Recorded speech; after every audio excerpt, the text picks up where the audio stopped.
Alianza After Hours. Hola, muy buen día para todos. Muchas gracias por acompañarnos en esta nueva versión, este nuevo episodio de nuestro podcast Alianza After Hours. Mi nombre es David Cuides, soy el director de investigaciones económicas en Alianza y bueno, los estamos acompañando como siempre estos fines de semana con Pipe Campos. Pipe, ¿qué hubo? David, ¿qué más? ¿Cómo va todo? Todo bien, lo veo ahí sentado como en un trono, weón. Sí, ya estoy aquí de regreso en mi reino, en Ah, Panamá. De nuevo. Sí. qué bueno. No, pues Pipe, le propongo que hablemos esta semana de dos grandes temas, o sea, nos podemos enfocar entre lo local y lo global. Si nos movemos a nuestro vaso medio vacío y medio lleno, porque fue una semana súper cargada de inflaciones, Colombia, Estados Unidos, pero también la región de América Latina. Y también a nivel local tuvimos varias noticias importantes. Entonces vimos unos comentarios de Fitch y queremos pues desmenuzar un poquito ese dato de precios al consumidor que se publicó por parte del DAN. Entonces, si le parece, usted arranque de repente con un gran view de lo que terminó sucediendo esta semana bastante cargada de información. Listo. Bueno, ustedes recuerdan del último podcast que hablábamos que la Fed había sembrado una semilla hace 2 o 3 semanas y eso ya no es una semilla, eso ya es una palmera. Y la semilla fue tratar de bajar 50 básicos al tiempo que le dio al mercado el mensaje de que esos 50 básicos no era porque hubiera fans, sino porque querían como arrancar dinámicamente, pero que ellos no detenían todo el tema de la recesión, todo el miedo a la recesión que el mercado estaba mostrando. Después de que la Fed dijo esto, eso fue una cirugía de corazón abierto, bajar 50 básicos y convencer al mercado que la economía está bien, era un mensaje bien complicado. El mensaje lo copió el mercado, después llegó el empleo en Estados Unidos súper fuerte, que la semana pasada hablamos un poco de él. De repente, podríamos mencionar que hay como algunas críticas al dato del empleo tan fuerte que salió en Estados Unidos y muchas se centran en el ajuste estacional. Recuerden que todos estos números que uno ve mes a mes son estimaciones. Al final de cuentas, pues nadie está haciendo un censo a toda la población a ver cómo está el tema de su trabajo, sino son estimaciones y dentro de las estimaciones hay que hacer correcciones por el mes que se está viviendo, por lo que se está viviendo durante ese mes.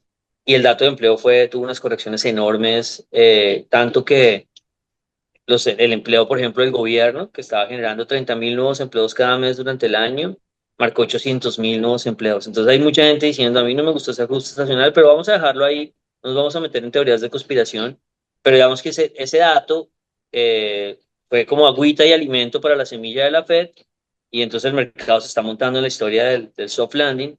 Y esta semana era semana de inflaciones, era semana de inflación en Colombia, pero era semana de inflación en Estados Unidos. Y con el dato de inflación, digamos que en Estados Unidos, que baja la inflación, pero no tan rápido como venía bajando antes, se consolida esta idea de que de pronto hay un soft landing o de pronto hay un no landing, que significa de pronto ni siquiera desaceleración.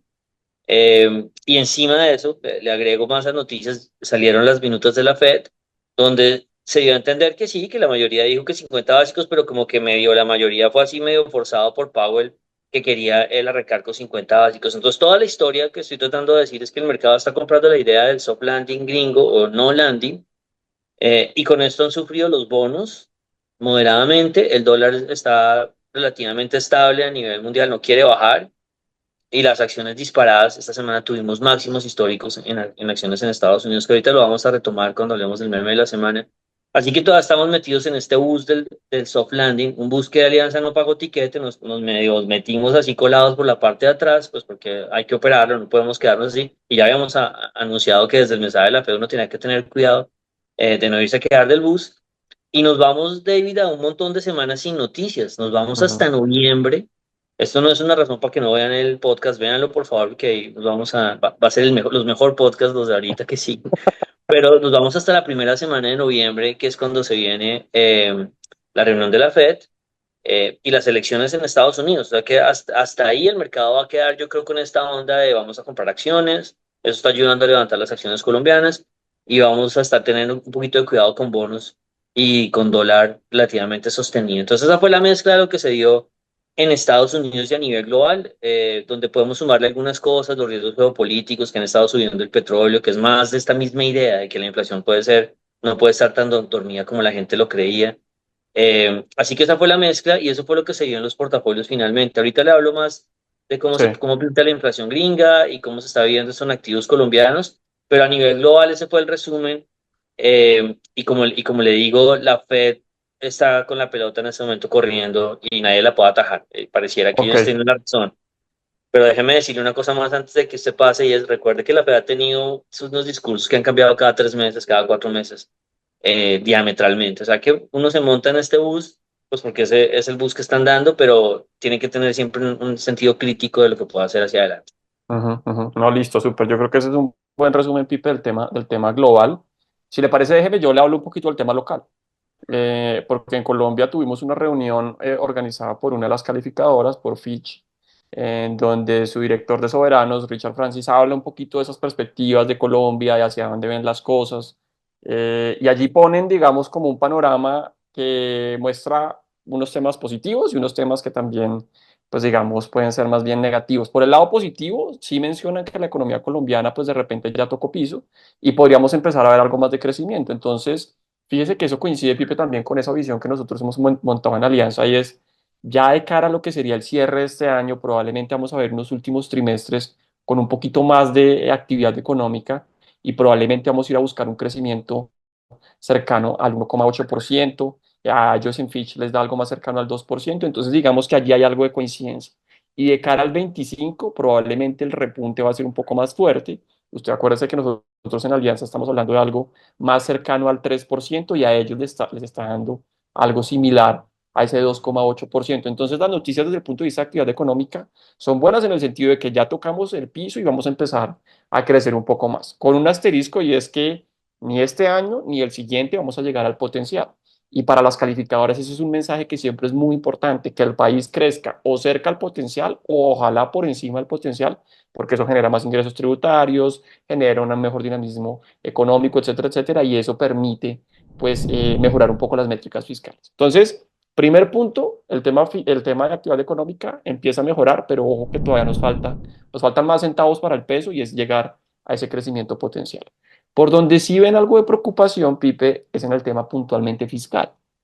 Y es que vuelven a mencionar el tema de, oiga, las métricas se han venido deteriorando, el déficit, la deuda, son niveles que han crecido mucho en estos últimos años. Y Colombia tiene la preocupación, según ellos, o tienen la preocupación sobre Colombia de que no logremos cumplir la regla fiscal si seguimos con estos niveles elevados de déficit y de deuda. Y ahí le meten, por ejemplo, el tema de la reforma pensional, los costos adicionales que eso va a implementar, que calculan en que puede ser algo así como unos 0,3 puntos del PIB adicionales a ese 5 o 6 que ya tenemos actualmente. Y eso puede complicar un poco ese regreso al grado de inversión que algunos dicen puede ser más pronto que tarde. Para nosotros no va a ser así y por lo menos para Fitch tampoco. Fitch dijo, la vez pasada se tardaron más de 10 años en volver a retomar el grado de inversión.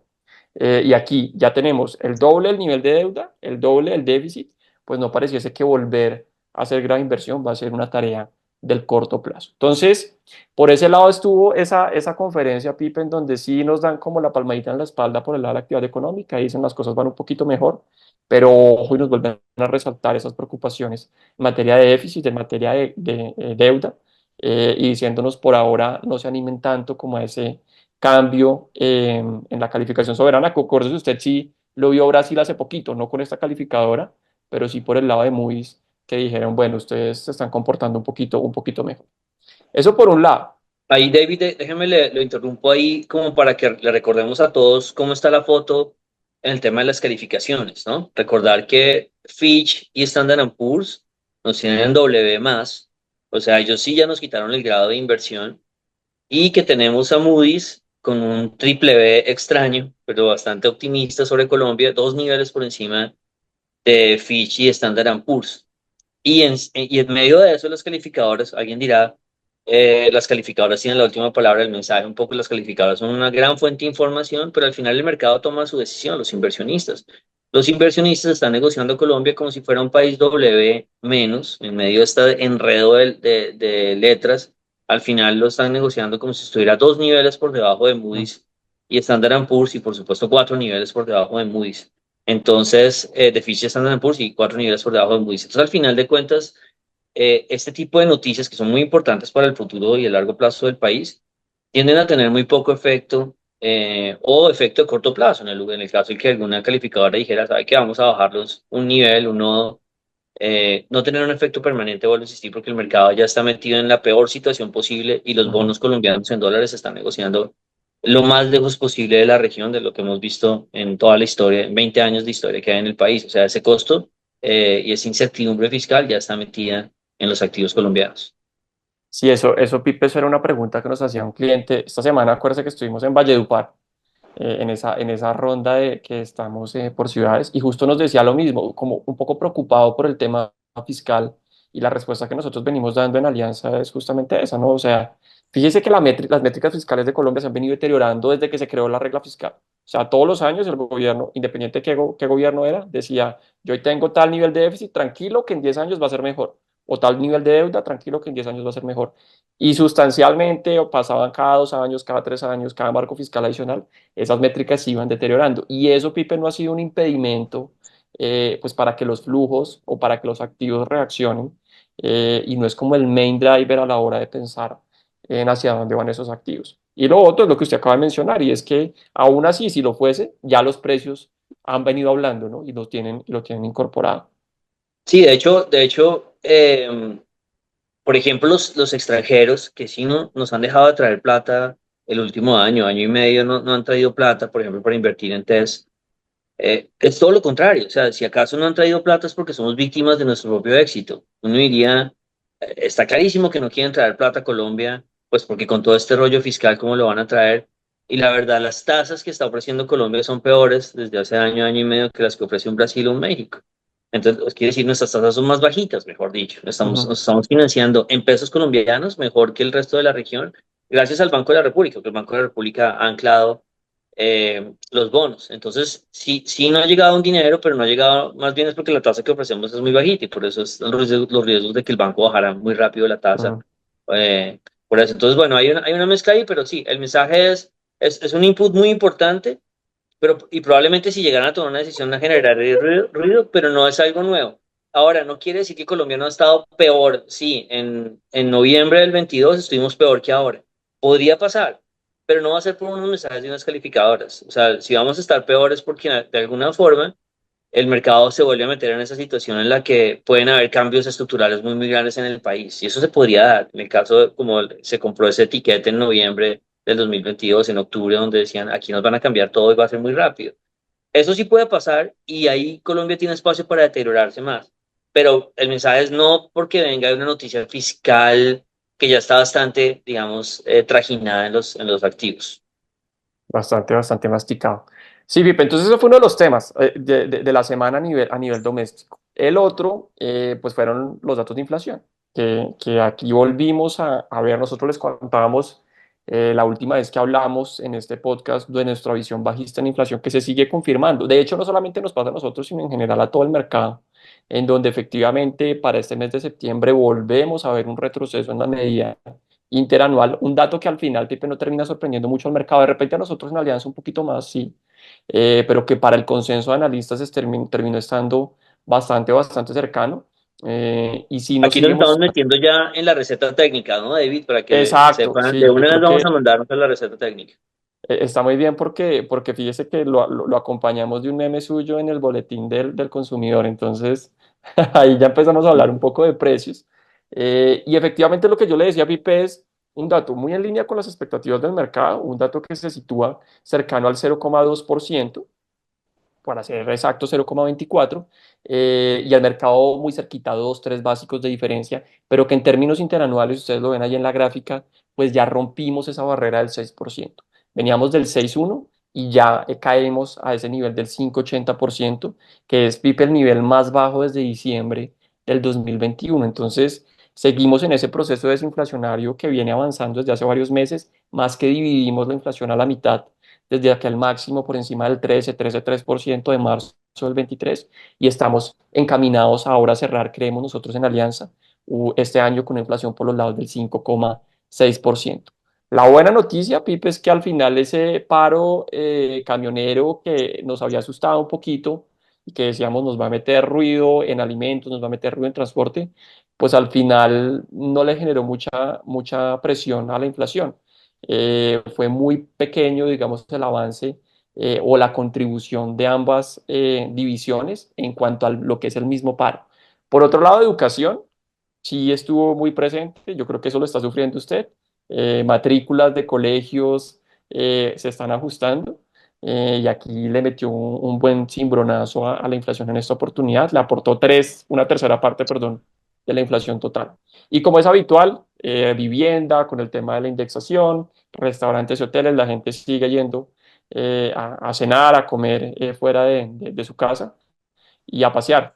Se parecen algunos amigos que están en Panamá y cosas por el estilo, entonces la gente sigue viajando y sigue consumiendo este tipo de bienes. Entonces, Pipe, hay grandes contribuyentes, educación, como le digo, vivienda y restaurantes, hoteles, nada raro en estos últimos dos componentes, pero sí la sorpresa fue, para nosotros al menos, no le tuvimos un gran impacto del paro, no tuvimos un gran impacto del diésel que se ajustó en 400 pesos en este mes de septiembre y seguimos con una inflación retrocediendo, ya abandonando el 6% y metiéndonos al 5,80%, y para nosotros al cierre de este año yendo a buscar un 5,6%. Entonces, ahí las noticias son, digamos, positivas. Déjeme, yo le contrasto esto y ahorita le doy la palabra para pedirle su comentario con lo que está sucediendo, Pipe, también a nivel regional. Y es que las noticias son buenas en Colombia, pero también vemos noticias positivas en la región. Como ya decíamos al principio, esta fue una semana de inflaciones en América Latina. En general, las noticias también fueron buenas por toda la región. Usted ve ahí en la gráfica Colombia, ya lo decíamos, más que ha dividido su inflación a la mitad, pero fíjese lo que ha venido sucediendo también con países como Perú, que ya tiene su inflación dentro del rango meta. La inflación peruana, que estuvo por los lados del 9%, ya vuelve a caer y se está metiendo por debajo de ese 2 y estamos por los lados del 1,8. La inflación también chilena, que había subido un poquitico como a mediados de año, vuelve a retomar una senda bajista y cada vez se acerca más a ese 4%. La única, bueno, México, misma historia, que había subido un poco y vuelve a retroceder ya por los lados del 4,6. La única que nos llama a nosotros, Pipe, la atención es la brasileña, y eso lo comentamos aquí en este espacio, que si bien ha venido subiendo un poco, no es escandalosa la subida de estos últimos 3 4 meses, está por el lado del 4,4%, sí ha sido suficiente esa subida para convencer a su Banco Central de cambiar la postura monetaria. Y ya en lugar de recortar tasas como estamos haciendo todos los demás, Brasil sí se montó de nuevo en esa subida de tasas y nos ha dicho que ojo que se pueden venir incluso más subidas de tasas.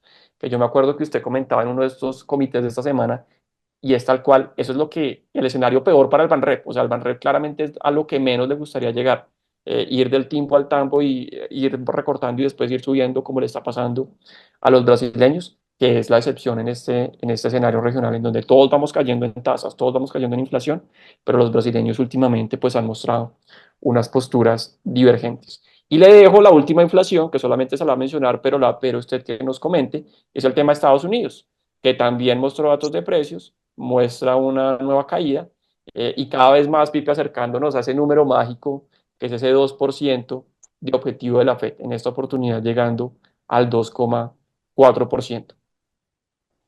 Sí, ahí, bueno, ahí, esta gráfica es súper interesante. Voy a rescatar varias ideas de que usted ya dijo. Una es la caída de la inflación colombiana es, David sacó una flecha hace un año y la flecha fue exactamente y le dio en el centro del blanco, pues ha caído exactamente como teníamos nosotros en el modelo y les quisiéramos decir que fuimos los únicos, pero no, en realidad el mercado ha estado muy, muy acertado. Así que este año no ha habido sorpresas de inflación. Yo sé que cada mes sale el dato de inflación y ahora ya no dejó de bajar y yo me acuerdo, usted tiene siempre este balance entre oposición y gobiernistas, entonces cuando dejó de bajar, porque no iba a bajar, porque usted ya mostró en el gráfico que había unos meses en que no podía bajar la inflación anual porque el año pasado fue muy bajita, entonces salió la gente a decir ya la inflación dejó de bajar y eso es un problema. Salimos nosotros con nuestro podcast a explicar que no, que eso iba a volver a bajar, que no había problema.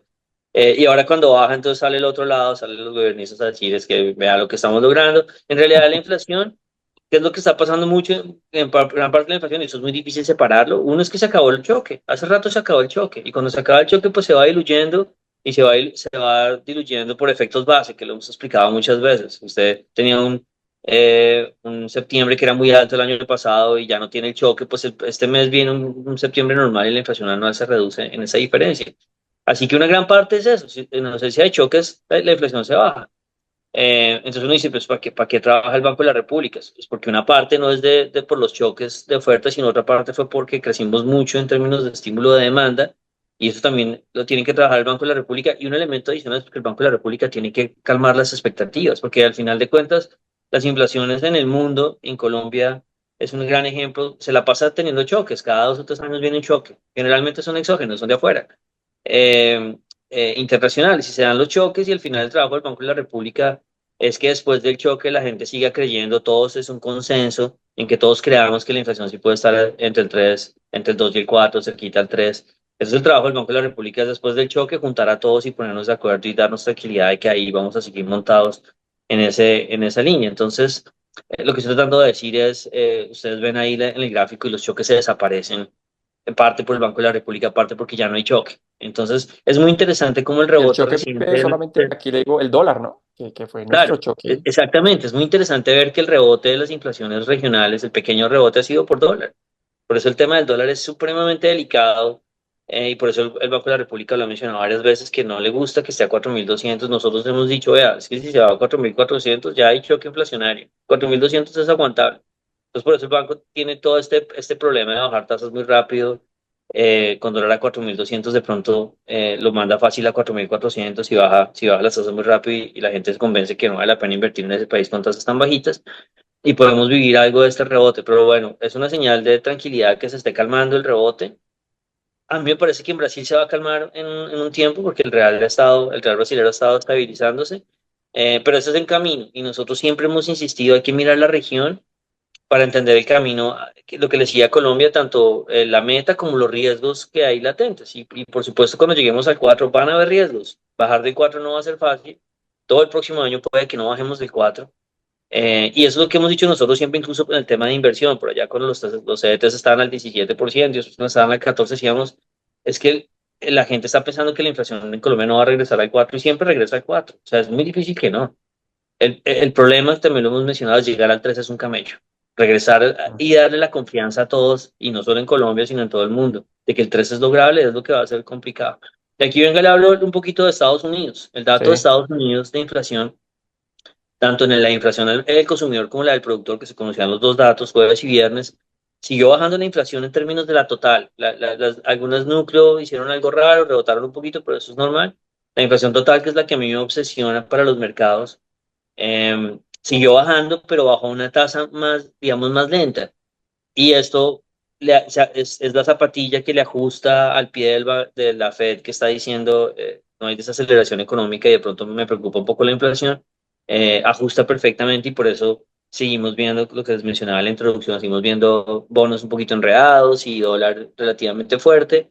Pero la gente encantada por las acciones, porque si no hay sigamos, hay un aterrizaje suave, o no hay aterrizaje, pues las acciones es el sitio para estar. Imagínense la Fed bajando tasas y usted no se le desaceleró la economía, pues compre todas las acciones del mundo.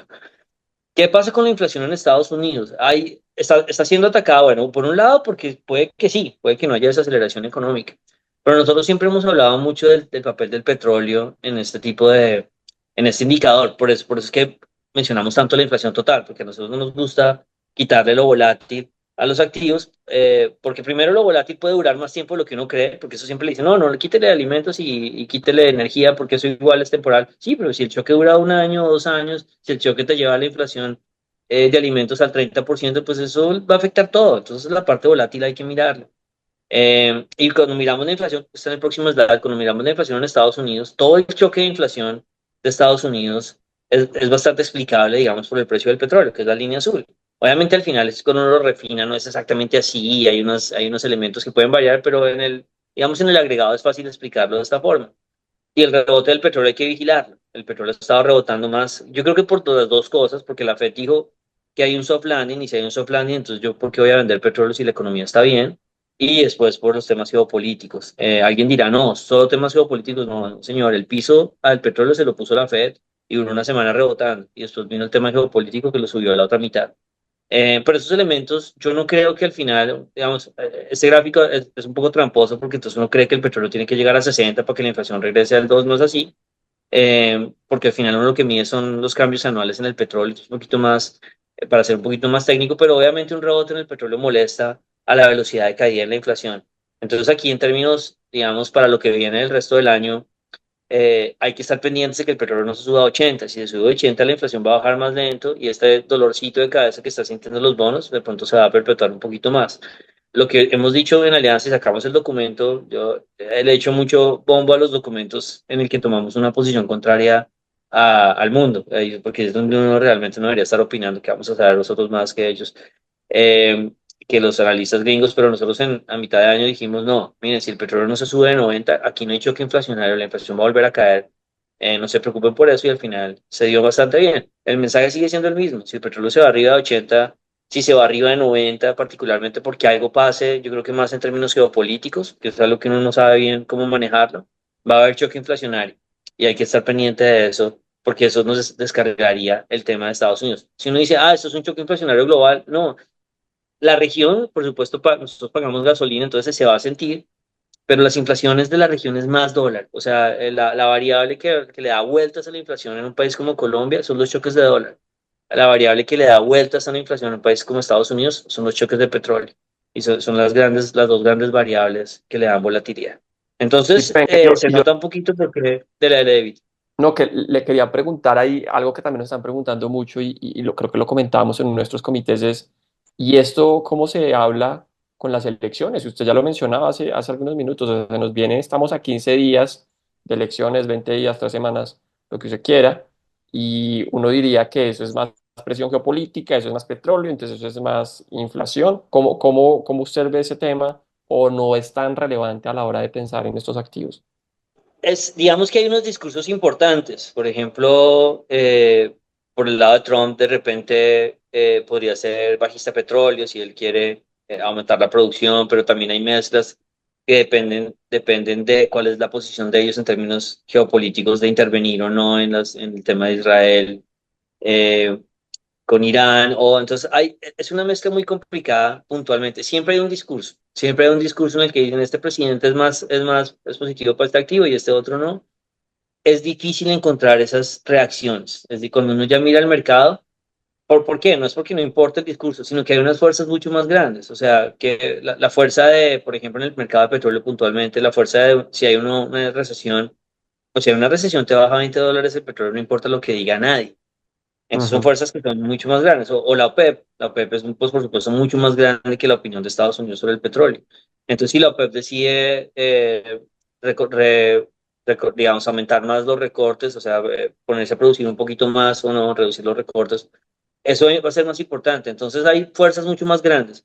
En el mercado de renta variable, nosotros lo mencionábamos esta semana en nuestros comités, si yo les pongo las fechas de elecciones de las últimas 6 elecciones que se han dado en los mercados, es imposible saber qué le hizo la elección a los mercados. No hay un efecto. Entonces, al final, yo sé que hay muchos análisis de los ciclos políticos sobre los activos, pero no es tan fácil encontrarlos. Así que yo creo que todavía las elecciones, el mercado no las está transmitiendo en absoluto a ningún activo financiero. De las acciones Ujú. gringas no están subiendo porque va a ganar de pronto Trump, sacó ahorita una ventaja, entonces uno podría tratar de hilar delgado. Por ejemplo, hay estudios que dicen que los republicanos serían más positivos para las acciones que los demócratas, siendo los dos negativos en el neto. Entonces alguien por hilar el delgado y decir, como Trump ganó unos puntos de ventaja contra Kamala Harris ahorita esta semana, entonces las acciones se fueron para arriba. Pero bueno, el mensaje es, yo no lo logro descifrar tan fácil y creo que uno, como siempre, esto de los mercados al final es súper multivariado, entonces al final uno termina hablando como la luna y la serpiente y al final como cuenta historias que encajen en la mitología que uno tenga de cómo funcionan los mercados. Al final alguien encontrará una correlación, pero no es tan sencillo, yo no la veo tan claramente. Ese es como el mensaje. Sí, y venga, y yo con eso le propongo el siguiente tema y es, si no está claro para los activos, digamos, gringos, este tema de las elecciones, pues para los activos locales, pues mucho menos, que es como la pregunta que nos han hecho, oiga, si gana Trump, entonces el dólar en Colombia se sube, se baja, o si gana Harris, se sube o se baja, y al final nosotros más bien estamos metidos, es como en una disyuntiva en que lo que está jalonando nuestros activos a nivel local son más bien como dos grandes fuerzas que ya las hemos mencionado en varias oportunidades, como la pelea de papá y mamá, que le va a pedir Pipe de repente que nos enfoquemos en eso, en ese meme de la semana. y es lo que está sucediendo con la región, Brasil y México por un lado, y lo que está sucediendo con Estados Unidos, y en la mitad queda como Colombia, uno sin saber para dónde se mueve, si subo, si bajo, dependiendo de esas tendencias. Y ahí le voy a pedir, Pipe, pues que enfoquemos un poquito ese discurso, expliquemos un poquito a quienes nos ven y nos escuchan esa disyuntiva por la cual estamos atravesando a nivel local.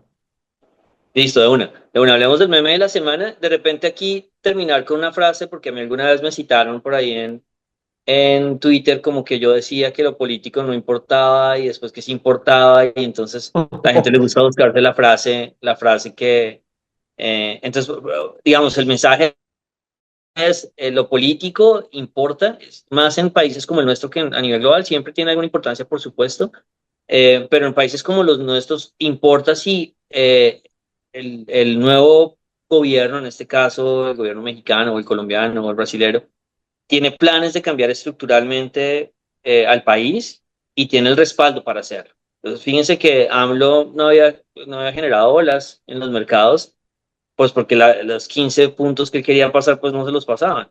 Generó olas cuando llegó el Congreso de él y ahí sí, ok, ahora sí, él quiere cambiar cosas muy importantes y tiene el respaldo para hacerlo.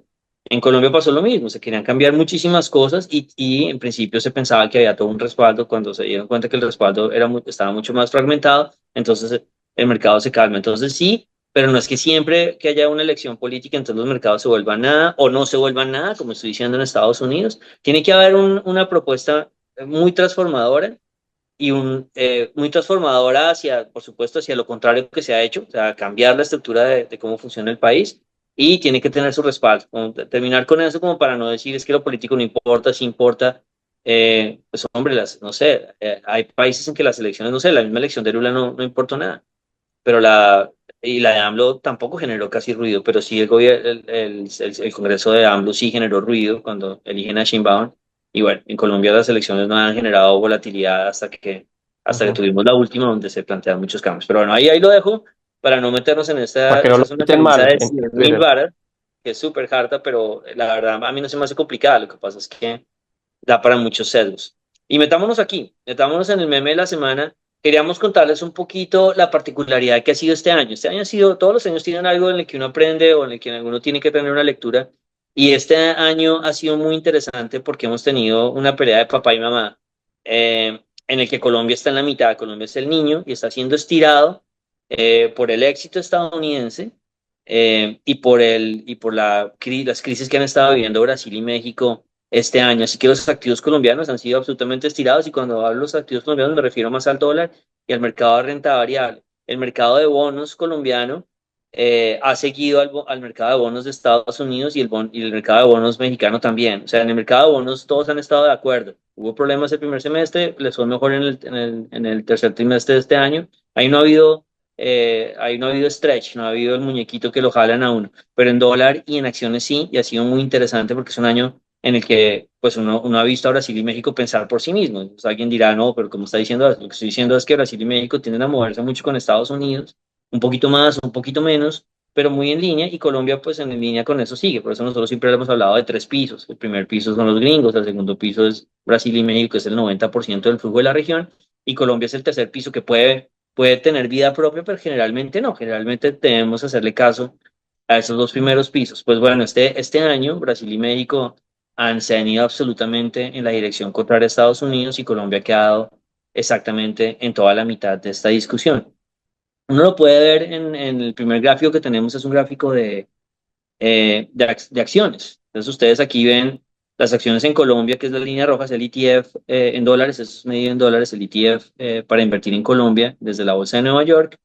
Ven el Standard Poor's 500, que es obviamente pues, el principal índice de inversión en Estados Unidos, y ven el ILF, que es, de hecho el ILF es más suavecito, hubiera podido traer la bolsa mexicana o la brasilera directamente para que ustedes vean el escándalo, pero el ILF es suficiente. Entonces ustedes ven ahí a papá y mamá. No digamos que mamá es Estados Unidos y el papá es Latinoamérica y están cogiendo palados absolutamente opuestos. Las bolsas mexicanas y las brasileras están decreciendo -20%, están cayendo -20% en el año corrido y las bolsas gringas subiendo 20%.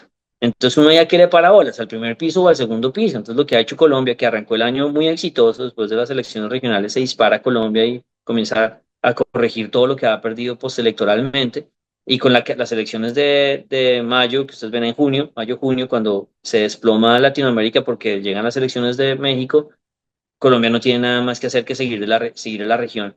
Entonces estamos ahí en esa batalla de papá y mamá, en la que no sabemos si seguir a los gringos o quedarnos con la tristeza latinoamericana de este año, que no es siempre, pero es este año. Y recientemente con esos nuevos máximos en Estados Unidos, de pronto la cosa pinta bien, porque obviamente es difícil que Latinoamérica caiga mucho más, que igual ya toda la información negativa ya llegó, y con nuevos máximos en Estados Unidos de pronto salvamos estos pisos. Ahora Colombia ha sido muy reacia todo el año en retar negativo, no ha querido. Entonces ese ETF que ustedes ven ahí, ese índice colombiano, la línea roja, cada vez que llega a cero rebota, cada vez que llega a cero rebota y estamos armando un rebote. O sea que la cosa puede pintar bien esta semana que terminamos con Estados Unidos haciendo nuevos máximos y eso reflejándose un poquito en Latinoamérica. Esta historia tiene diferentes grados. Yo podría poner las acciones emergentes en lugar de Latinoamérica, que están lideradas por China y que han tenido un jalonazo al alza y que de pronto comienzan a influir positivamente en Latinoamérica, que finalmente nosotros somos unos bebés al lado de los países asiáticos en los índices emergentes, pero igual tenemos una correlación. Pero en general eso es para que ustedes entiendan que al final las acciones colombianas, que sí uno puede hablar mucho de Ecopetrol y es muy difícil decir que Ecopetrol no ha tenido una influencia,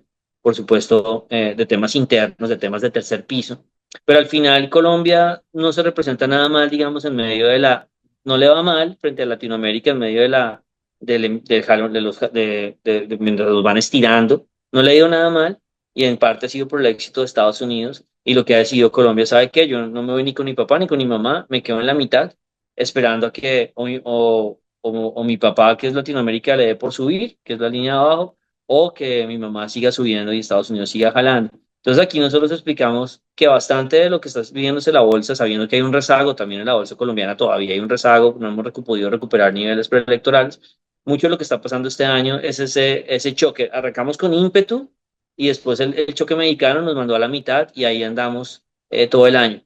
Y esta gráfica es idéntica a la gráfica de las monedas para explicar el dólar en Colombia. Entonces, cuando uno mira lo que ha pasado en el peso colombiano, el dólar en Colombia, que ustedes ven que ha tenido una devaluación de 8,5%, que es la línea roja, es exactamente lo mismo. Arrancamos el año muy bien, de hecho arrancamos de la mano de México, que los puse del mismo color para que ustedes entiendan que hay dos fuerzas grandotas. Eh, y de hecho, este año arrancó el dólar fuerte y a México y a Colombia no les importó. Veníamos con una tesis de México súper bien y Colombia con balance de poderes y todo este cuento. Y cuando llega la crisis mexicana, nada que hacer. México se dispara, a Brasil se acelera aún más y Brasil venía no tan fuerte como nosotros, pero se acelera aún más. Y lo que tenemos es de nuevo pelea de papá y mamá. El dólar en el mundo no está tan fuerte, está ganando 2% en el año, que no es mucho, pero el dólar en nuestra región está ganando una barbaridad, 16% en Brasil y 15%, 14% en México, que es muchísimo. Entonces, ¿qué ha hecho Colombia? Los quiero por igual, entonces me voy a quedar en la mitad. Y está exactamente en la mitad matemática en la devaluación que están viviendo la región y que está viviendo las monedas más fuertes del mundo frente al dólar, que es el DXY. Entonces, esto de nuevo para entender un poco la particularidad de este año, porque uno dirá, México y Brasil no siempre se comportan como Estados Unidos, sino pues serían Estados Unidos, y estoy de acuerdo, pero no a este nivel de oposición, no a este nivel de que tengamos 17 o 20% de pérdidas en bolsa y ellos 20% positiva, es terminando siendo un año muy particular, porque Brasil y México se despertaron, en medio de sus políticas heterodoxas se despertaron, y Lula se despertó con el tema fiscal y a chocar con su banco central, y AMLO tuvo las elecciones que despertó sus reformas a la justicia, que son reformas que atacan, digamos, el balance de poderes, y con esa despertada Colombia tuvo que sufrir. Gran parte, si ustedes se dan cuenta, de la devaluación finalmente en Colombia es la despertada de México, pero no al punto de seguir a México, porque pues ya aquí todavía hay un balance de poderes. Y finalmente el DX ya tiene algo de influencia. Entonces esto Venga, era más como para entender un poquito cómo están los activos colombianos en este jalonazo y para que uno no entre en la mitología, ¿no? De comenzar a decir, como yo creo que el tema interno está fregado, entonces esa es la razón por la que hay 8% de evaluación. No, nos está yendo re bien, 16%, el 15% de la región. Entonces, cuando uno ve estos gráficos, aterriza y lucha contra sus sesgos. Y es, no, pues esto lo explica perfectamente la región y no tiene nada que ver con el tema interno. El tema interno hace rato no tiene influencia en nuestros activos, excepto en Ecopetrol. A mí me cuesta trabajo y de hecho yo preferiría decir no, no, porque a mí me encanta contar todo a partir de afuera y de la región que a partir de lo local. Pero en Ecopetrol, cuando uno hace gráficos de correlaciones que han funcionado o correlación con el petróleo, con Petrobras, es imposible uno que no pueda explicar o que no se dé cuenta que Ecopetrol sí está, digamos, desviada de las correlaciones habituales hacia lo negativo. Ustedes aquí se dan cuenta que las acciones colombianas les va mejor que la región. Ustedes se dan cuenta que el dólar en Colombia sube menos que en la región. En Ecopetrol yo no puedo decir eso con las petroleras. A Ecopetrol sí le va peor que los comparativos que normalmente hacemos. Venga, Pipe, y yo le hago una pregunta, de pronto lo pongo ahí en aprietos, y es, ¿qué se imagina usted que quién va a terminar teniendo más fuerza, papá o mamá? O sea, si estamos viendo con la Fed de repente ya más adelante metida en más recortes de tasas, de repente el DXY debería seguir bajando y la región más arriba, bueno, ¿para dónde se imagina usted que ese niño va a terminar cogiendo? ¿A quién va a querer más? Digamos, yo siempre insisto, el trabajo de nosotros tiene dos partes. Esto yo lo digo cada vez que me dan chance. La primera parte es entender cuáles son las variables que importan y no siempre son las mismas y no son las que me enseñan en la universidad y van variando. Entonces, por eso uno tiene que estar pendiente de las correlaciones y de los discursos, de las tesis de inversión. Para mí esta es la primera parte más importante. Si alguien me dice es que yo pronostico el dólar por un modelo de cuenta corriente, yo le digo, sálgase de esa reunión. Porque el dólar depende mucho del dólar a nivel mundial. ¿Qué va a estar uno pensando en la cuenta corriente? La cuenta corriente importa para las velocidades. Entonces, esa primera mitad para mí es fundamental no equivocarse. Y lo malo es que la mayoría de gente se equivoca porque arranca con sus creencias que de la universidad, con sus creencias de largo plazo, de algún paper que alguna vez alguien le contó, o con sus creencias políticas. Entonces, la primera parte se equivoca un montón la gente, porque está mirando, lo que yo digo es, están mirando los penaltis en la cancha donde no se están cobrando, y después comienza la explicación mitológica de por qué sí, por qué no, y cuando el dólar se sube, dicen, y yo los he visto, analistas locales que de hecho los estimo mucho, que dicen, ah, hoy sí, ahora sí se nota la presión fiscal y ahora sí está subiendo el dólar, está clarísimo que hay una presión fiscal y no estás viendo a México, no estás viendo a Brasil, o sea, ¿por qué vas a echar el cuento fiscal que no ha cambiado durante todo el año? Entonces, bueno, ahí usted sabe que me toca un nervio, primero, y la segunda parte de la tarea para mí es ahí sí adivinar para dónde van esas variables, que es lo que usted me pregunta.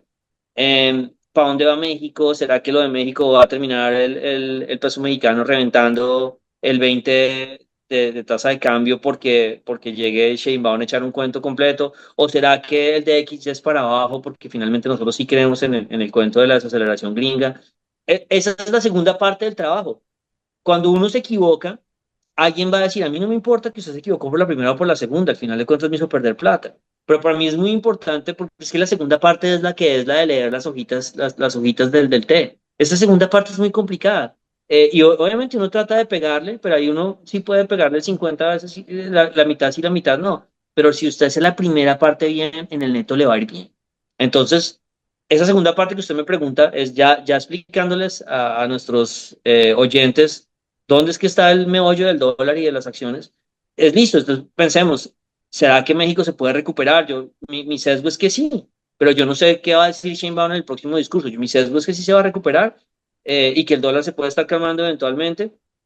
Todo supuesto que no hay una recesión en Estados Unidos, que es lo que la recesión le trae un choque a todos los activos. Pero entonces aclaro eso, o sea, yo en este momento, y nosotros hablamos de las posiciones que tenemos en nuestros comités, porque somos los más transparentes, no podemos decir, vendan Ecopetrol cuando nosotros estamos comprando o cualquiera de esas cosas locas. Entonces, digamos, mi posición aquí nuestra posición en el dólar fue cómprenlo a 4.000 porque nos gusta y móntense en todo este rebote mexicano y de posible recesión en Estados Unidos. ¿Hasta dónde lo va a llegar? No sé, pero yo preferiría tener el dólar comprado a 4.000 y esperar a ver hasta dónde lo viaja, hasta dónde da el viaje de estas dos fuerzas. Es decir, de si hay recesión o no hay recesión, o si no hay desaceleración en Estados Unidos y el tema mexicano. Y lo mismo el tema de acciones. Ahora, ¿cuál es la visión nuestra a largo plazo? Pues a mí el dólar eventualmente va a ir debajo de 4.000 y para mí las acciones en Colombia eventualmente van a recuperar sus pérdidas y eventualmente no estoy diciendo en 5 años o en 10 años, estoy pensando que es un tema de los próximos 2 años que lo vamos a lograr, Ujú. pero tenemos sus eventos como políticos ahí. Entonces medio le esquivé la pregunta, no se la respondo exactamente, le digo la posición que tenemos. Estamos montados en acciones y muy neutrales en dólar. Tenemos un dólar que nos cubrió desde 4.000 y no estamos teniendo más. Pero yo estas fuerzas todavía no, digamos que no me animo a saber cómo se va a desarrollar México y en qué momento llega un dato. Ahora, lo que hemos dicho antes y ya con esto termino y es, eh, nosotros vamos a estar montados en el tema de acciones, así no le creamos, esa es la subida, nos montamos en el bus por la puerta de atrás hasta que salga un dato de empleo en Estados Unidos que sea por Ujú. debajo de 100.000. Mientras no salga, nosotros vamos a estar montados en ese rally y junto a ese rally esperamos que sea positivo para el tema colombiano, en términos puntuales de acciones. Pues ya le dije en dólar estamos largos desde 4.000 y vamos a mantenerlo. Entonces, esa es la forma en que estamos manejando o montados en el bus, pero volver a insistir al final de cuentas, esta parte de leer el futuro no va fallando mitad de mitad y va tratando de acomodarse a las diferentes fuerzas. Lo que no se puede equivocar es la primera parte. No se puede estar hablando en serio que la lluvia la trajo la serpiente y que entonces el cuchillo pasó, cayó acá. Porque así siento yo que a veces hablan los analistas, gente muy fuerte. Yo no entiendo por qué están diciendo esto. No están vigilando lo que está pasando en la región. Y por eso era el meme de esta semana para contarles, para mostrarles esa lucha que hay en este momento en los activos regionales y mundiales. Ahí después de picarlo un poquito con ese nervio, Se sabe que a mí este tema me dispara. claro, no, lo dejo ahí descansar, Pipi. Si quiere, yo retomo con lo que ya se viene la siguiente semana, porque ya cubrimos nuestra receta técnica, nuestro meme de la semana, hablamos un poquito de esas dos grandes fuerzas. Y la verdad, Pipi, como usted decía al principio, se nos vienen ya días un poco más tranquilos. De repente, el lunes arrancar diciendo que vamos a estar de festivo en Colombia, pero va a haber un informe mensual de la OPEP, como para meter algo de color sobre el tema petrolero. Vamos a tener resultados corporativos de bancos grandes en los Estados Unidos, de Bank of America, de Citi, de Goldman Sachs. También en los Estados Unidos vamos a tener algo de datos en materia de manufactura y de producción industrial, perdón, y ventas al por menor. Y de repente, tal vez como lo más interesante van a ser decisión de tasas de interés en Chile, en Europa y algo de actividad por el lado de Chile. Entonces, eso va a ser como los temas importantes en materia macro y el próximo viernes pues también pendientes en Colombia de el último dato de seguimiento a la economía que calcula el DANE correspondiente al mes de agosto. Pero si nos enfocamos ya en temas de ocio, yo le quería preguntar a usted cómo está para el terror, porque hay una película que está muy bien punteada, esta de La Sustancia. ¿Cómo la ve? ¿Se animaría o no? Sí, yo tengo varios problemas con esas películas de terror. Una, que no me las dejan ver en la casa. O sea, literalmente me las tienen prohibidas. Dos, que después Como no, hablar o sea, puedo del durar tercer 3 años piso. acordándome. ¿Cómo? Se la tienen prohibido como cuando le hablan del tercer piso, de que lo local es lo más importante a la hora. Sí, ¿Saben a qué? exacto. Entonces, como, sí, si aquí algún hijo mío me dice que la cuenta corriente, miremos el dólar, no es que no Que la- importe, obviamente, importa es para la magnitud, no para la dirección, pero claro que la cuenta corriente que le he echado tanto palo importa en el dólar, pero es para la magnitud de los movimientos. Bueno, entonces, número uno me la tienen prohibida y número dos, la verdad, yo me acuerdo varios años después de las películas de terror y me da medio susto. Entonces, pero esta película tiene una aproximación diferente, es bastante moderna, bueno, tiene 91% en Rotten Tomatoes, es con Demi Moore, con Dennis Quaid, o sea, un cast buenísimo, y es una historia, pues es más como una crítica, obviamente, a la apariencia, es una crítica incluso a la industria, es que está buenísima. Por ahí en términos como de spoilers me dijeron como, no, he leído más bien que los últimos 20 minutos son fuertes, o sea que aferrarse ahí. Pero claro que la quiero ver, me toca a escondidas, esperar a ver cuándo me puedo volar y verla. Bueno, si no la logra ver, el otro plan, Pipe, que ese sí yo creo que es un poco más familiar, pues va a ser el partido, ¿no? Ya tuvimos el primer partido Colombia versus Bolivia, o Bolivia versus Colombia, porque lo jugamos en tierras extranjeras. No nos fue tan bien, pero se viene, digamos, la revancha del ciclo y vamos a ir a jugar contra Chile el próximo martes. Entonces, si no puede ver cine, de repente sí fútbol, a ver si tenemos la revancha y seguimos escalando en la tabla de posiciones, que no vamos mal, vamos allí arriba. Sí, sí, no sé, ahí lo estaba perdiendo a usted, no sé si me están oyendo bien a mí, ¿usted me oye bien? Y ahí lo escucho bien. Ah, bueno, listo. Fútbol, sí, futbolito. Vamos contra el noveno de la tabla, vamos de segundo, de pronto vamos de tercero después de que juegue Uruguay contra Perú, que juegan hoy, creo. O sea, quedamos bien. Perdimos el invicto, pero bueno, perdimos el invicto por allá en la luna, ¿no? Jugando en la luna. Así que, bueno, pudimos ganarlo, pero bueno, ya se quitó ese tema del invicto, que también es una carga ahí, y ahí seguimos avanzando para lograrlo. Creo que igual el equipo está muy bueno, así que a seguir a Colombia y apoyarlo. Listo, ¿no, Pipe? Yo creo que entonces esos eran los temas. Ya hablamos de economía, hablamos de mercados, de las fuerzas, de papá, mamá, de fútbol, de películas. Yo creo que entonces ahí ya tenemos cubiertos todos estos temas por esta semana. Agradecerles, por supuesto, a quienes nos ven, nos escuchan, e invitarlos a que sigan suscribiéndose y nos acompañen más y más. Y hasta una siguiente oportunidad, Pipe. Claro que sí, David. Un abrazo y un saludo a todos. Buen fin de semana y nos vemos bien puntuales en 8 días. Que estén muy bien. Muchas gracias, hasta luego. Alianza After Hours.